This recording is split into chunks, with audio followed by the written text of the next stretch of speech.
nos metemos en el tema económico. Esta parte me encanta porque te hago preguntas, ¿viste? Te tomo examen. A ver, Marcelo, bueno, una es el semana... nuevo plan, a ver, es el nuevo plan de Macri, ¿no? Sí. El acuerdo con el Fondo Monetario, cambio de política monetaria, política cambiaria, ¿no? El miércoles pasado estamos acá, en medio de un dólar que no sabíamos a dónde se iba. Hoy estamos en medio... Bueno, a ver, ¿se terminó la corrida cambiaria? Mirá, hubo 3 días buenos en cuanto al dólar. Sí. Para decir que el dólar está controlado, por lo menos tiene que pasar 10 días, ¿no? Y además, que te digo, con una tasa de 70... Porque la tasa crece todos los días. Con nuevos, porque ya no, LEVAC quedó en el olvido. No, olvídate. Ahora, la letra de liquidez. LELIC. Digamos, es prematuro decir. Es cierto que hubo 3 días de tranquilidad con el dólar, que bajó más del 8,6%. Pero decir terminó la corrida sería muy aventurado, sobre todo que con tasa del 74 es una enormidad. Sí. O sea, si el dólar se mantiene quieto y la tasa empieza a bajar, ahí podríamos decir que la corrida... Igual fueron 3 días que fueron un gran alivio para el gobierno. El gobierno lo considera como muy positivo. Bueno, te cambio la pregunta y vamos a la inflación, porque bueno, vos lo habías adelantado aquí en A Dos Voces. Es el otro punto, que la inflación de septiembre podría llegar hasta entre el 6 y el 7%. Viste, hay encuestadoras privadas que hablan del 7. Yo la información que tengo es que el INDEC terminó septiembre domingo, hace un informe, son informes periódicos, y este informe como reservado, secreto o estimativo habla del 6%. Sí. Pero en el año, ¿a cuánto podría...? No, en el año, mira, si es 6 y octubre baja 4. Sí. Después vamos a preguntar a Redrado, ¿no? Estas son proyecciones del gobierno, que piensa va a bajar. Noviembre baja 3 y diciembre baja 3, estamos en el 45. Sí. Contra salario del 25. Bueno, ¿no? esa es la otra pregunta, porque si el salario va a igualar la inflación, sé que me vas a decir que no, porque, a ver, ¿quién te va a dar? De Menticure no creo que esté a favor de dar 44%, 45% de aumento. Da la impresión que los gremios que más van a poder alcanzar van a ubicarse entre el 30 al 34%. Sí, viste que hubo algunos... Bueno, el gremio bancario sacó el 32%. Sí, la sanidad en materia de laboratorios y droguerías alcanzó, creo que alrededor del 33%. Y Moyano ya dijo que va a ir por un pedido bastante importante. Pero igual la respuesta a esta pregunta... Este año caída del salario. Creo que hasta ahora acumula una caída del 10% el salario. Sí. Bueno, es uno de los motivos de la recesión también, no hay consumo interno, ¿no? ¿A cuánto va a llegar la tasa de interés? No se sabe. Porque el nuevo presidente del Banco Central, Guido Sandrelli, dice, nosotros no fijamos la tasa, la fija si los bancos, lo que reclaman, lo que quieren poner plata. Hasta ahora, desde el lunes hasta ahora, aumentó todos los días. A 67, a 72, 73 ayer, hoy 74. Ahora, la suba tan alta de la tasa de interés afecta la vida de todos nosotros. Y sí. A ver, caída de consumo por salario, tasa alta... recesión, está clarísimo. Bueno, la última, ¿cuándo se superará la crisis? Bueno, si sabés esto, nos dedicamos a otra cosa. Quiniela, ¿no? A ver, el gobierno dice que va a haber recesión, por lo menos se está hablando hasta marzo. ¿Por qué? Porque después entra estadísticamente la cosecha, que contra el trimestre de este año que fue muy bajo por la sequía. Pero acá el tema es el siguiente, el campo va a andar mucho mejor. Y esperemos que no haya ningún problema climático. Tienen mucha más rentabilidad porque el dólar se devaluó un 100%. Eso suma mucho, va a haber más dólar. Ahora, esto no necesariamente va a generar puestos de trabajo. Sí. Porque el campo no es un generador de puestos de trabajo. Entonces se puede dar con un leve crecimiento del producto y el sector, digamos, urbano complicado. Si no mejora el salario, no baja la tasa, entonces... El gobierno está apuntando a marzo porque además después tiene 6 meses para recuperarse para la elección. Muchos economistas dicen que el año próximo va a ser un año recesivo todo el año. ¿Cuántos le habrán preguntado en la intimidad a Martín Redrado y qué pasa con todo esto? ¿No? ¿Qué hago? ¿Compro dólares o nosotros pongo un plazo fijo? Se lo podemos preguntar acá. Dale. ¿Qué hacemos? Vamos para allá, Marcelo. Te invito a acercarte allá. Es la pregunta... que le debe hacer en la calle todos los días, ¿no? Compro dólares, los vendo, pongo plazo fijo. ¿Qué va a pasar con las tasas? ¿Qué le dice usted a los amigos en la intimidad? A los amigos uno siempre le dice que tengan una diversificación, digo, no poner todas las manzanas en una misma canasta, es decir, que no tengan solo pesos o solo... Siempre digo inviertan en Argentina, ¿no? O inviertan en instrumentos, si a la gente le gusta estar más dolarizada, que estén en instrumentos que el gobierno provee en dólares, por ejemplo, letras del Tesoro o distintos tipos de títulos. Siempre la intención es invertir en la Argentina, pero bueno, siempre hay que tener diversificación para no tener riesgos en algún tipo de inversión. ¿Y el que no tiene manzanas en la Argentina, qué hace? Bueno, el que no tiene manzanas tiene que cubrirse de la inflación, Edgardo, que es el principal problema que tenemos todos los argentinos, ¿no? Por lo tanto, bueno, cuando cobras el sueldo, lo importante es ir al supermercado, sobre todo muchos supermercados mayoristas que hoy están muy con ventas en positivo, caen los supermercados tradicionales, aumenta las ventas en los supermercados mayoristas. ¿Por qué? Porque tienen descuentos. Entonces poder aprovechar el salario, sacarle el mayor jugo para poder bueno, hacer las compras de todo el mes cuando se recibe el salario del marido, de la señora, y de esta manera protegerse de la inflación. Redrado, ¿está bien lo que hizo el gobierno, este plan del gobierno, este nuevo plan que hizo con el Fondo Monetario y ya te está instrumentando? Este plan es muy cortoplacista, tiene un objetivo que es estabilizar el tipo de cambio, a mi juicio muy riesgoso, usted lo decía hace un instante, hoy una pequeña empresa que tiene un cheque de un proveedor o de un cliente, tiene que ir a un banco y lo descuenta al 100% si tiene suerte, con lo cual digo, no hay posibilidad de ninguna actividad productiva y la tasa de interés sigue subiendo. Pero además, mire un detalle, a 3 días de empezar a andar este programa que se basa en emisión cero, es decir, que no va a haber expansión de la cantidad de dinero. Hoy cuando uno mira la licitación de letras de liquidez, que usted señalaba hace un instante, bueno, quedaron afuera 13.800 millones. Hoy el Banco Central fue expansivo. No hubo más emisión cero, se emitieron 13.800 millones. ¿Por qué? Porque no pudo cubrir los vencimientos, aún con una tasa del 74%. Con lo cual esto está mostrando las dificultades que tiene un programa que es claramente recesivo. No veo en ningún lugar la palabra crecimiento. Y Argentina sale creciendo, expandiendo las bases de... Se puede, o sea, porque estamos en medio de una crisis, además una crisis que ocurrida, cambiar, empezó en mayo, duró 5 meses. Esto, no sé, habría que ver en la historia económica, ¿no? Tanto tiempo. Tuvimos muchas crisis, pero eran intensas y... ¿se puede crecer después de esto o hay que aferrarse, agarrarse, no sé, en el medio del océano a un tablón y tratar de respirar un poco y zafarse? Mire, el gobierno siempre dice que se equivoca y corrige. Ojalá a poco de andar de este programa, que reitero es de muy corto plazo. Fíjese que en términos de emisión monetaria el programa dura hasta junio del año que viene. Dicen que va a haber emisión cero hasta junio del año que viene, con lo cual, fíjese, lo que usted necesita... ¿A eso le llama usted corto plazo?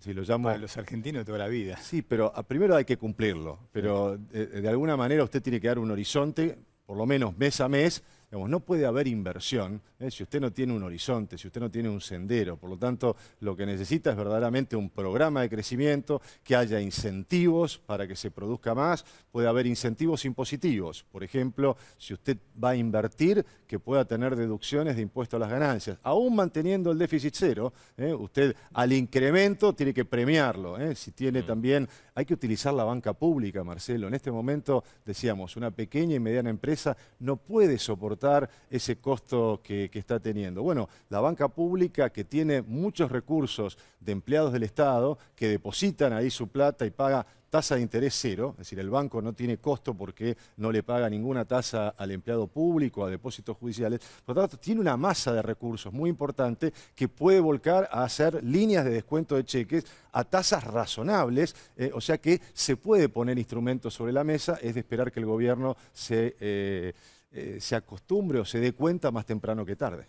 O sea, es un plan de corto plazo que tiene muchos riesgos. ¿El principal riesgo cuál sería? ¿El tema de la recesión? La hiperrecesión. El riesgo principal que tiene este programa es que vayamos a una hiperrecesión y que realmente tengamos por lo menos 3 trimestres más por delante de crecimiento negativo y que sean solamente algunos sectores. Este programa como está es, algunos sectores van a rebotar el año que viene. Usted mencionaba algunos como el agro, le puedo agregar energía, minería, tecnologías de la información, telecomunicaciones, pero ahí no empieza y termina la Argentina. Entonces usted va a tener a alguien que está en Neuquén y nos está mirando que le está yendo muy bien, y alguien que está en Lomas de Zamora que le está yendo muy mal. Entonces la clave es tener un programa de crecimiento para todos los argentinos. Digamos, y porque el gobierno dice, la obra pública que comprometimos la vamos a hacer, la obra pública de este año. La otra, Dios proveerá. La otra queda afuera, Edgardo. Digamos, si usted mira el programa con el Fondo Monetario, dice 0% de crecimiento de gasto de capital.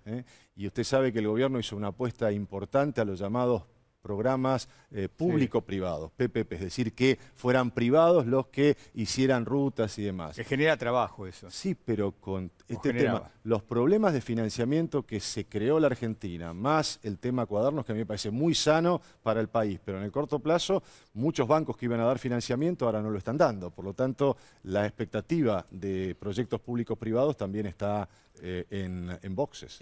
Martín, digamos, entramos además, digamos, en octubre a un año de las elecciones, en menos, porque en realidad en agosto del año próximo. El tema electoral y cómo estén las encuestas, ¿va a influir en la posibilidad de mejorar la situación económica? Por ejemplo, si Cristina tiene chance de ganar, ¿empeora todo? Si Macri tiene chance de ganar, ¿mejora todo? Si hay una tercera opción, ¿cómo? Porque muchos dicen que los consultores, ya los economistas pasaron de moda. Vienen del exterior y dicen, no, quiero hablar con alguien que sepa de proyecciones políticas, porque mi decisión va a estar ahí. Mire, cuando usted analiza todos los periodos preelectorales de la última década, siempre que hay una elección importante, los argentinos se dolarizan. Se cubren riesgos de dolarización. Está claro que si la opción es volver al pasado, y el pasado significa cepo cambiario, todo lo que vivimos del 2010 al 2015, seguramente va a haber más incertidumbre. Yo creo que la gente siempre quiere votar al futuro. Ojalá se debata en la elección siguiente es quién le provee un mejor futuro a la Argentina. Lo que pasa es que no hay demasiado misterio, a ver si usted lo comparte, Redrado, porque está Cristina, Macri y aparece un peronismo alternativo. No hay otra cosa en este país. Vamos a ver qué pasa con ese peronismo alternativo. Bueno, habrá que ver qué ideas se debaten. Ojalá que el gobierno no trate de jugar siempre a que Cristina es la alternativa. Es decir, esta cosa fácil de decir estamos en el pasado versus el futuro. Obviamente todos queremos el futuro, pero digamos que sea un futuro mejor para los argentinos. Hasta ahora esa estrategia electoral le ha funcionado en 2015, en 2017. Yo espero que tengamos un debate superador. Y bueno, modestamente en esta conversación lo que estamos tratando es de dar soluciones para ver cómo la Argentina se puede encaminar. Lo que puede ser una buena estrategia electoral quizás es una mala política de crecimiento, por ejemplo, ¿no? Pues sin duda, y Argentina debe trazarse una avenida principal en donde pueda haber cambio de gobierno, pero que no haya cambio de régimen. Es decir, que todos los argentinos caminemos por la avenida 9 de Julio, y no que algunos por 9 de Julio, otros por Alem, por Callao. Todos los que ganan después se creen son Gardel y dicen, bueno, yo voy a refundar el país, cambian todo, no le dan bolilla a nadie. Usted sabe que la soberbia es uno de los peores enemigos de la condición humana. O sea que siempre la modestia, la humildad y por supuesto escuchar a quien puede tener ideas superadoras. ¿Qué pasó, digamos? Porque hasta abril hasta marzo, la estadística estábamos creciendo el 3,5%. ¿Qué fue lo que pasó? El gobierno dice tormenta, problema externo, le echa la culpa a Turquía, a Brasil, a Trump. ¿Pasó eso o pasó un mal manejo de la política económica? Fueron muchos errores autoinfligidos. Si usted mira, usted mencionaba la política cambiaria. ¿Por qué llegamos a esto? Porque se utilizó un instrumento o un enfoque desde el Banco Central de metas de inflación, es decir, de utilizar la tasa de interés para poder controlar las expectativas inflacionarias. Eso funciona en Suecia, pero no funciona en Argentina, donde todavía tenemos muchas distorsiones en nuestra economía. Entonces, ¿qué pasó, Marcelo? Yo espero que terminemos con este error tremendo que hemos tenido en la economía argentina, nacional y política, que es atrasar el tipo de cambio. El dólar barato no es una solución, es pan para hoy, hambre para mañana. Se quiso resolver y terminamos en una corrida cambiaria. Y mi visión es que este equipo económico y que este equipo de gobierno estaba preparado para el viento a favor, es decir, para el ingreso de capitales financieros. Vino un viento en contra y fuimos en la primera de cambio al Fondo Monetario. Entonces, usted me preguntaba al principio si la gente me pregunta por el dólar y demás.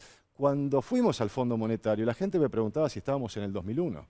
si había que ir a sacar la plata a los bancos. Es decir, no había, y por supuesto digamos, que... Por supuesto, la imagen del fondo reflejó eso. Pero además sin solución de continuidad. Usted lo decía, hasta abril veníamos creciendo y más o menos parecía que íbamos saliendo. En lugar de plantear un esquema superador, vino un vientito de frente y terminamos en el fondo. Digamos, ¿qué se arrugó el gobierno? ¿Se asustó? Mire, yo creo que no estaba preparado para la salida de capitales. Y cualquier ministro de Economía, presidente de Banco Central, esté sentado en Malasia, esté sentado en la India, en Sudáfrica, en Ciudad de México o en Brasil, el principal desafío que tiene es cómo administra el ingreso y la salida de capitales, porque hoy los capitales se mueven en el mundo, Marcelo, Edgardo, con una velocidad, muchas veces ni interviene una persona, porque hay algoritmos que funcionan en una computadora y que dicen, si tal mercado llega a este valor, vendé o comprá. Y ni siquiera interviene la persona humana, con lo cual hay que tener esa agilidad para estar preparado para las épocas de vacas gordas y también para las épocas de vacas flacas. Y también desde el exterior,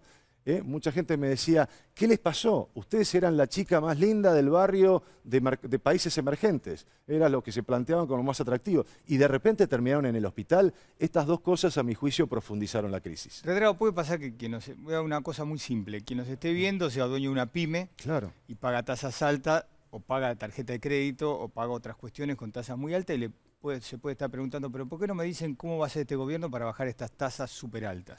Mire, lo que yo le diría a esa persona es que no tome deuda y que tenga mucho cuidado, es decir, no tome adelantos en cuenta corriente en el banco, que quizás, lamentablemente, lo que el gobierno nos está planteando es achicar la economía. Por lo tanto, si a mí me achican la cancha, también tengo que achicar mi negocio. Entonces, tengo que tener mucho cuidado a quién le doy crédito. ¿De quién recibo cheques a 30, 60, 90 días? Porque puedo tener riesgo crediticio. Bueno, subió mucho el rechazo de cheques. Por eso mismo, entonces hay que evaluar mucho. Edgardo, si yo le tengo que vender a usted, si usted me da un cheque a 60, 90 días, bueno, yo a usted le creo, pero digamos, tiene que evaluar cada uno.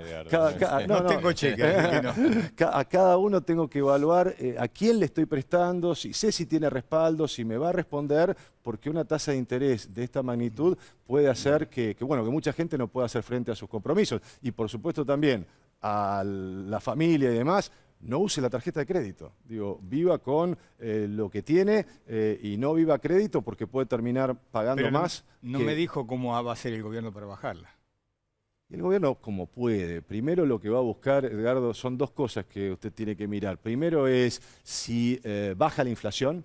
Marcelo decía diciembre, yo también estimo que vamos a tener inflación alta.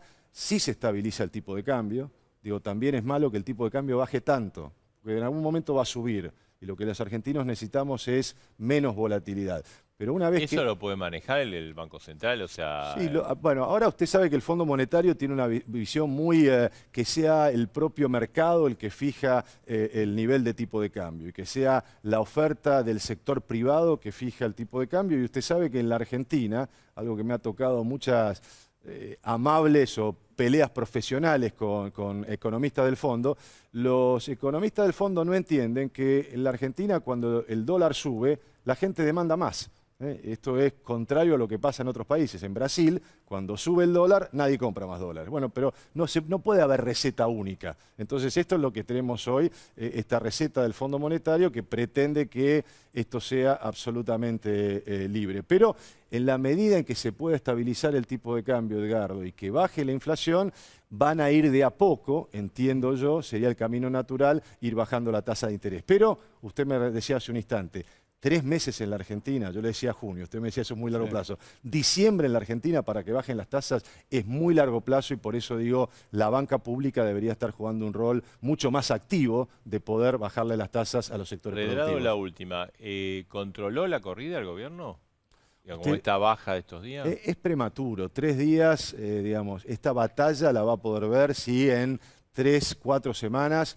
Usted me hizo la misma pregunta cuando Caputo asumió el Banco Central. Tratemos que no se repita esto. Bueno, pero estaba sentado allí, el tape lo puede decir. Y yo le dije, vine, por lo menos 3 semanas de estabilidad. Bueno, lo mismo digo ahora, pero el verdadero test va a ser cuando bajen las tasas de interés. Hay que salir de este juego, tasas de interés versus dólar, pero por lo menos 3 semanas. Y reitero, que no sea tan volátil el tipo de cambio. Los argentinos necesitamos tranquilidad cambiaria. Bien, Martín Redrado, gracias. Gracias. Gracias a ustedes.